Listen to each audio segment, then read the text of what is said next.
कसं काय पुणेकर, कसे आहात सगळे? आज आपण चाललो आहोत पुणे टू मुंबई. मुंबईला का तर सांगते. होतं 2 दिवसाचं ट्रेनिंग. प्लॅन असा होता 9:30 ते 6:30चं ट्रेनिंग होतं. सो त्यामुळे मी घरातून ऑटोने पुणे स्टेशनपर्यंत निघालेले. ट्रेनचं तिकीट ऑलरेडी मी रिझर्वेशनमध्ये करून घेतलेलं. ट्रेननी जायचा मुद्दा हा होता की थोडंसं अफोर्डेबल पण आहे, प्लस रेनी सीझन आहे म्हटलं व्ह्यूचा थोडासा आनंद घेता येईल. जाताना एवढं काही ट्रॅफिक नव्हतं. नंतरनं ट्रेनमध्ये बसायला वेळ लागला कारण थोडंसं एक 5 मिनटं चालून जावं लागलं. हा माझा ओव्हरऑल लूक होता तिथे जायचा. आनंदी फेस माझा तुम्हाला चेहऱ्यावर दिसत असेल कारण first time travelling through train. ट्रेनचं तिकीट एवढं महाग नव्हतं, 100 रुपयामध्ये एकाचं गेलेलं. ओव्हरऑल कॅबिनेट असं होतं बसण्याचं. सो कॅबिनेट नाही म्हणत त्याला, मला माहीत नाही ॲक्च्युली काय म्हणतात, बट जाऊ द्या, तुम्ही व्ह्यू एन्जॉय करा.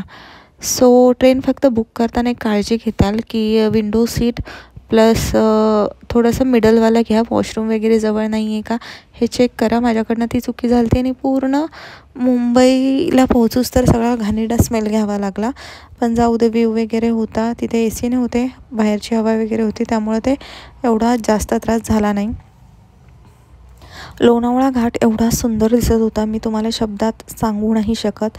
तुम्हाला व्ह्यूवरनं कळतच असेल. पुणे टू दादरची ट्रेन केलेली.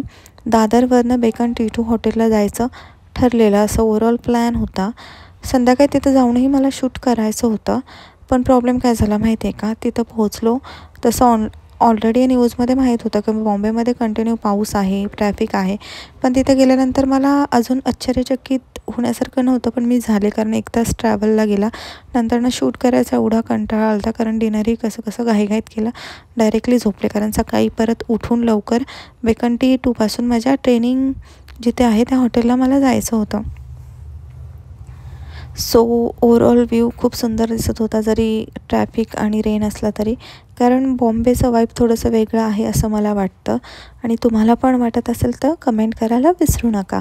सो ज्या हॉटेलमध्ये आम्ही स्टे करत होतो बेकन T2 हॉटेल, हा ओव्हरऑल हॉटेलचा लुक आहे. एस्थेटिक असं माहोल आहे. फोटो वगैरे काढण्यासाठी बेस्ट असं प्लेस आहे असं म्हटलं तरी चालेल. आणि त्यातल्या त्यात पाऊस असल्यामुळे असा माहोल झालेला आणि छान वाटत होतं ओव्हरऑल. अँड हा आमचा रूम होता 2 दिवसांकरता. ओव्हरऑल प्राइसिंग एक 8,000पर्यंत गेलं होतं. 2 दिवसाचं स्नॅक्स होते, पण ते पैसे नंतरनं भरावे लागणार होते, फ्री नव्हते. नंतरनं हे वॉशरूम आणि रूम ठीक होता. 10 out of 7 rating due to hygiene. नंतरनं ट्रेनिंग व्हेन्यूला मी पोहोचले. तिथं फर्स्ट डेचं लुक तुम्ही माझं पाहिलंच. फेअरफिल्ड बाय मॅरियटची प्रॉपर्टी होती. 5 स्टार रेटिंग ॲज युज्युअल. मला खूप आवडतात मॅरियटच्या प्रॉपर्टी, वेगळं वाईब असतं. तिथेच आपले लंच आणि डिनरची फॅसिलिटी होती. पर डे 2000 असं तुम्ही काउंट करू शकता. खूप सुंदर असं जेवण होतं. ब्रेकफास्ट हा कॉम्प्लिमेंटरी होता, बट लंच आणि डिनर हे पेडमध्ये होतं. टेस्ट 10 आउट ऑफ 8 मी रेटिंग देईल कारण तोच मेन्यू होता 2दा. सॅलड वगैरे तुम्हाला सगळे ऑप्शन्स तिथं अवेलेबल आहेत, व्हेज नॉनव्हेज.